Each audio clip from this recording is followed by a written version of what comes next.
সর্বশেষ যে লোকটা জান্নাতে যাবে তাকে আল্লাহ তাআলা জাহান্নামের আগুনে পোড়াতে পোড়াতে ছাই বানিয়ে ফেলবে। আল্লাহ বলবেন, জিব্রাইল যাও একটু দেখো। আলাইকুম ওয়া রাহমাতুল্লাহি ওয়া বারাকাতুহু। প্রিয় দর্শক বন্ধু, আজকের ভিডিওটা খুবই গুরুত্বপূর্ণ, আমাদের প্রত্যেককে দেখা খুবই জরুরি।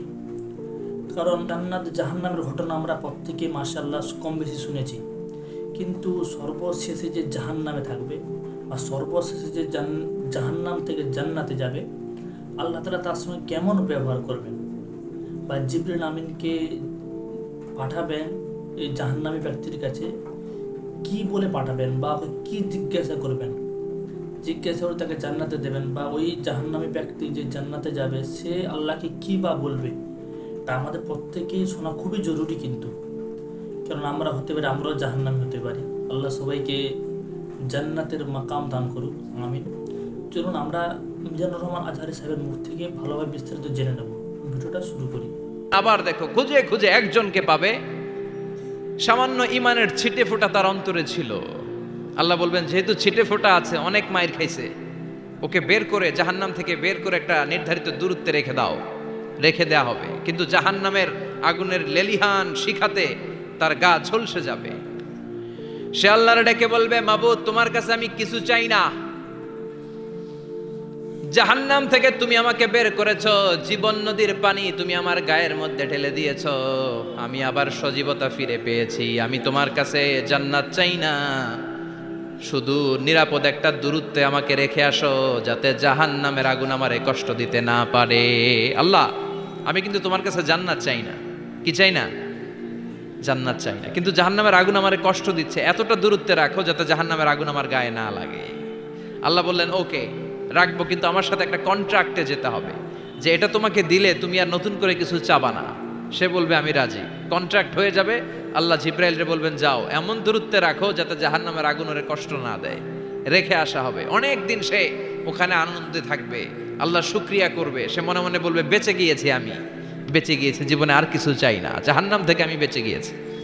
অনেকদিন থাকার পরে মনে মনে ভাববে, বাইসা তো গেছি, কিন্তু নতুন করে একটু ট্রাই করে দেখি, জাহান্নামের সৌন্দর্যের দৃশ্য একটু চোখ দিয়ে অবলোকন করা যায় কিনা। সে আল্লাহরে ডেকে বলবে, আল্লাহ ইনদি সুআল, আমার একটা ফরিয়াদ আছে। কি ফরিয়াদ? আল্লাহ আগেই বলে রাখি, আমি কিন্তু জান্নাতে যেতে চাই না। আল্লাহ বলবেন, কি চাও? সে বলবে, আল্লাহ তোমার জান্নাতটা তুমি কত সুন্দর করে বানিয়েছো, আমি একটা নজর শুধু দেখতে চাই। জান্নাতের দরজার সামনে নিয়ে যদি আমারে বসিয়ে রাখো, দ্যাটস ইনাফ, আর কিছু চাই না, শুধু জান্নাতের দরজার সামনে। আল্লাহ বললেন, তুই না ওয়াদা করেছিস, তুই না চুক্তি করেছিস। সে বলবে, আল্লাহ আমারে হতভাগা বানাইয়া তোমার কি লাভ? সুবহানাল্লাহ পড়েন। আমারে তুমি হতভাগা বানিও না। আল্লাহ বলে, ঠিক আছে, আবার সিগনেচার কর যে জান্নাতের দরজার সামনে বসিয়ে দিলে আর কিছু চাবি না। সে সিগনেচার করে বলে, আমি চাবো না। আল্লাহ বললেন, জিব্রাইল বেচারারে ধরে জান্নাতের গেটের সামনে বসায় দে। এবার জান্নাতের গেটের সামনে বসে বসে জান্নাতের সৌন্দর্য দেখা শুরু করবে। সুবহানাল্লাহ। এমন সৌন্দর্য যেটা চোখ দিয়ে কেউ দেখে নাই, কান দিয়ে শোনে নাই, ওই সৌন্দর্য চোখে দেখে, কান দিয়ে আওয়াজ শুনে মাগার ভোগ করতে পারে না। অন্তরে জ্বালা আছে না নাই? এয়ার কন্ডিশনের রুমে ঢুকতে না পারলেও, এয়ার কন্ডিশনের রুমের দরজার বাইরে দাঁড়ালো, এয়ার কন্ডিশনের রুমের একটা ঠান্ডা বাতাস গায়ে লাগে না? কথা বলেন তো। ও যখন জান্নাতের দরজার সামনে দাঁড়াবে, ওর গায়েও এরকম জান্নাতের ঠান্ডা বাতাসের হিমেল ছোঁয়া গাটাকে শীতল করে দিবে। ওই শীতল হয়ে যাওয়ার পরে আর তো সহ্য হবে না, আবার আল্লাহরে ডাকবে, মনে মনে ভাববে, আর একটু ট্রাই করি না, দোষ কি, আস্তে আস্তে অনেক দূর তো আগাইছি। সুবহানাল্লাহ কইবেন না? এবার আল্লাহরে বলবে, আল্লাহ ইনদি সুআল, আল্লাহ তুমি যদি কোনো বিষয়ে নতুন করে ডিসিশন নাও, তোমারে জিজ্ঞেস করার মতো কি কেউ আছে? আল্লাহ বলেন, না, আমি তো সব রাজার বড় রাজা, মহারাজা, আমার উপরে তো কারো কথা চলে না। ওই হতভাগা লোকটা বলবে, আল্লাহ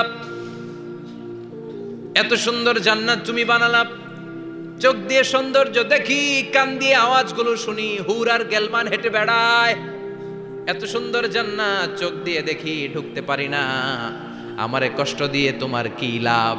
ও আল্লাহ, আমারে তুমি মাফ করে দাও, জান্নাতের চিপার মধ্যে এক কর্নারে তুমি একটু আমারে জায়গা করে দাও। আল্লাহ বলবেন, ওয়াই হাক ইবনা আদম, তোর ধ্বংস হোক হে আদম জাত, মা আগদারাকা, তোর যে বড় গাদ্দার আমি আমার সৃষ্টিকুলে কাউরে দেখি নাই, কারণ তুই আমার সাথে চুক্তি করিস আর চুক্তি ভঙ্গ করিস। আল্লাহর রহমতের দরিয়ায় তখন জোশ খেলে যাবে, ওর আকুতি মিনতি চাহনি আল্লাহর রহমতের দরিয়ার মধ্যে জোশ লাগিয়ে দিবে। আল্লাহর দয়া হয়ে যাবে, মায়া হয়ে যাবে। আল্লাহ বলবেন ঠিক আছে জান্নাতে যা। লোকটা এবার এক দৌড়ে জান্নাতের ভিতরে ঢুকে যাবে। লোকটার দৌড় দেখে আবার লোকটারে আল্লাহ ডেকে বলবে একটু দাঁড়া, একটু দাঁড়া, জান্নাত তো দিছি, তো দৌড় দিলি কেন? সুবহানাল্লাহ কইবেন না? লোকটি বলবে আল্লাহ প্ল্যান তো আমি কম করি নাই, এত চেষ্টার ফলে আমি আসতে পারছি, আবার যদি তুমি বাইর করে দাও, এই জন্য এক দৌড়ে এমন চিপার মধ্যে লুকামো যাতে তুমি আমার না দেখো। আবার আল্লাহর রহমতের দরিয়ায় জোশ খেলে যাবে। আল্লাহ কাছে ডাকবে, কাছে আয়, ও গোলাম তোর কি মনে চায় আমারে বল, আজকে তুই চাইতে থাক, আমি দিতে দিতে তোর মনের সব আশা পূরণ করে দেব। লোকটা খুশি হয়ে বলবে আল্লাহ আমারে এটা দাও, বাড়ি দাও, গাড়ি দাও, নারী দাও, এটা দাও, ওটা দাও, একের পর এক চাইতে থাকবে। আল্লাহ সব তারে দিতে থাকবে। চাইতে চাইতে লোকটার সব চাওয়া যখন শেষ, সে বলবে আল্লাহ আর আমার চাওয়ার কিছু নাই। আল্লাহ বলেন নো, এত তাড়াতাড়ি যে তুমি খেলা শেষ করতে পারবা না মনু, আমার সাথে তোমার এই খেলা আরো লম্বা সময় চলতে হবে, তোমার অনেক কিছু চাইতে হবে। তুই আজকে চাইতে চাইতে তোর সব চাও আমার কাছে বলবি, আর আমি দিতে দিতে তোর জীবন ধন্য করে দেব। সে আবার চাইতে শুরু করবে, আল্লাহ এটা দাও, ওটা দাও, ওটা দাও। আল্লাহ দিতে দিতে সব দিবে। এরপরে বলবে আল্লাহ মাফও চাই, দোয়াও চাই, আর চাওয়ার কিছু নাই। আল্লাহ বলবেন তাই ঠিক আছে, তোরে আমি জান্নাতে ঢুকাই দিলাম, তবে মনে রাখিস তোর জান্নাতটা হবে সবচেয়ে ছোট জান্নাত, আর তোর জান্নাতটা হবে এই পৃথিবীর 10 গুণ। চিল্লায় এখন সুবহানাল্লাহ।